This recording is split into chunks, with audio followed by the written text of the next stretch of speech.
Breaking చూస్తున్నాం. తప్పుడు ధ్రువపత్రాలతో sports కోటాలో మెడికల్ సీట్లు పొందారన్న వార్తలపై సీఎం కేసీఆర్ ఏసీబీ విచారణకు ఆదేశించారు.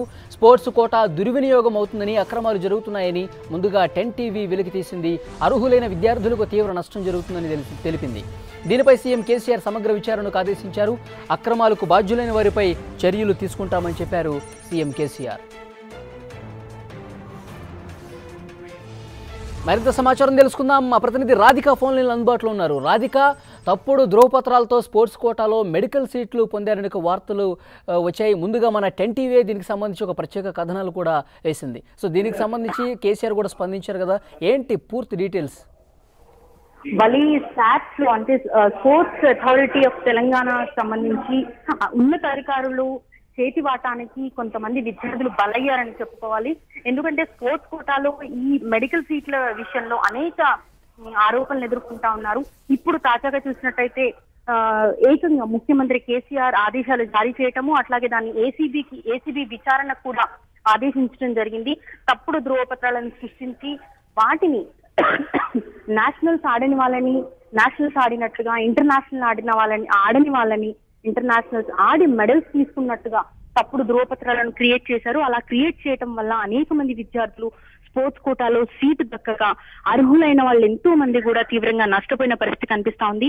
జనరల్ గా ఎంబీబీఎస్ సీట్ అంటేనే ఎంతో ప్రతిష్టాత్మకంగా ఫీల్ అవుతారు. అలాంటి సీట్లలో మెడికల్ కోటాకి ఉన్న పర్సంటేజ్ చాలా తక్కువగా ఉంటుంది. ఆ పర్సంటేజ్ లో SATS ఆఫీస్ లోని ఉన్నతాధికారులు కొంతమంది చేతివాటానికి అలవాటు పడిన కొంతమంది అధికారులు ఈ స్పోర్ట్స్ కోటా ధ్రువపత్రాలని క్రియేట్ చేసి అసలు సర్టిఫికెట్ కూడా పొందని క్రీడాకారులు ఎవరైతే ఉంటారో, అందులో నేషనల్స్ లో ఆడని క్రీడాకారులు ఎవరైతే ఉంటారో వాళ్ళకి అప్పటికే మెడల్స్ వచ్చినట్టుగా ధ్రువపత్రాలను క్రియేట్ చేయడం జరిగింది. దీనిపైన వెంటనే ఆ తల్లిదండ్రులు, నష్టపోయిన పిల్లల తల్లిదండ్రులు, విద్యార్థుల తల్లిదండ్రులు, క్రీడాకారుల తల్లిదండ్రులు ఎవరైతే ఉంటారో వాళ్ళు 10 టీవీని ఆశ్రయించడం జరిగింది.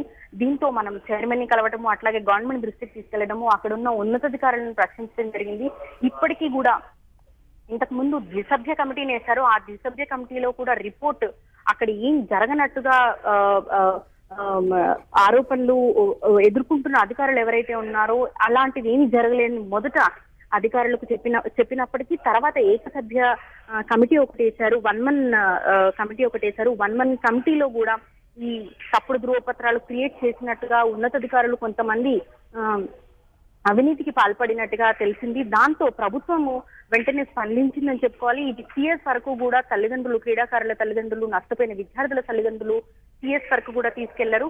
అయితే దీనిపైన చాలా కాలంగా కమిటీల వారీగా మీటింగ్ జరుగుతా ఉన్నాయి. కానీ యూనివర్సిటీ ఇప్పటికీ కూడా మెరిట్ లిస్ట్ లో మేము ఎవరిని కూడా క్రీడాకారులకి మెరిట్ లిస్ట్ విడుదల చేసింది లేదు. కానీ ఇది SATS లో జరిగిన ఇష్యూ అనేసి మనకి యూనివర్సిటీ నుంచి కూడా చెప్పడం జరిగింది. సో మొత్తంగా చూసినట్టయితే ఇటు ఉన్నతాధికారులు అట్లాగే SATS అధికారుల్లో ప్రధానంగా కీలకమైన అధికారుల బాధ్యతల్లో ఉన్న కొంతమంది అధికారులు చేతివాటం ప్రదర్శించి ఒక్కొక్కరి తల్లిదండ్రుల దగ్గర నుంచి, అంటే అర్హులు కాని విద్యార్థులు ఎవరైతే, క్రీడాకారులు ఎవరైతే ఉంటారో వాళ్ళ దగ్గర నుంచి డబ్బులు తీసుకొని ఇటువంటి అవినీతికి పాల్పడ్డారు. అందుకని అర్హులైన వాళ్ళ విద్యార్థులు చాలా మంది మెడికల్ సీట్లు కోల్పోవాల్సి వచ్చింది. నిజంగా చూసినట్టయితే ఇదంతా జరగబట్టి 1.5-2 years అవుతుంది. ఇప్పుడు వాళ్ళ విద్యా సంవత్సరాన్ని కోల్పోవాల్సిన పరిస్థితి మనకి క్లియర్ గా కనిపిస్తుంది. రాధిక, కేసీఆర్ ఏసీబీకి అయితే ఆదేశించారు విచారణ జరపాలని. అయితే విద్యార్థులు ఎవరైతే అర్హులైన విద్యార్థులు నష్టపోయారో అలాగే వాళ్ళ తల్లిదండ్రులు ఆవేదనతో చెందుతున్నారు కదా. సో ఆ విద్యార్థులు కానీ తల్లిదండ్రులు కానీ ఏం చెప్తున్నారు స్పోర్ట్స్ కోటా దుర్వినియోగానికి సంబంధించి? అయితే ఇప్పటికి ఏసీబీ విచారణకు చేపట్టమని ఏకంగా ముఖ్యమంత్రి కేసీఆర్ ఆదేశాలు జారీ చేసినప్పటికీ కూడా విద్యార్థులకు మాత్రం విద్యా సంవత్సరాన్ని తిరిగి వెళ్ళిన పరిస్థితి. ఎందుకంటే ఇప్పుడు ఆల్రెడీ వాళ్ళు అర్హులు అయినప్పటికీ ఆ పొజిషన్ లో ఇప్పుడు చదువుతున్న విద్యార్థుల ప్లేస్ లో అర్హులైన విద్యార్థులు ఉండాల్సిన పరిస్థితి. కానీ ఇప్పుడు ఒకవేళ తప్పుడు ధ్రువపత్రాలను తెలిసిన తర్వాత వాళ్ళని తీసేసి వీళ్ళని పెడతారా, లేకపోతే వీళ్ళకి మళ్ళీ ఫ్రెష్ గా ఈ అకాడమిక్ ఇయర్ నుంచి ప్లేస్మెంట్ చేస్తారా అనేది మాత్రం క్లారిటీ రావట్లేదు. ఈ ఏసీబీ విచారణ జరిగిన తర్వాత నిజంగా ఒకవేళ జరిగినట్టయితే అర్హులైన విద్యార్థులకి అవకాశం కల్పించి ఎంబీబీఎస్ సీటు మళ్ళీ ఇచ్చి విద్యా సంవత్సరాన్ని వృధా కానివ్వకుండా వాళ్ళకి అవకాశం ఇవ్వాలి అనేసి ఇటు తల్లిదండ్రులు, విద్యార్థి సంఘ నాయకులు కూడా కోరుతా ఉన్నారు. Thank you Radhika.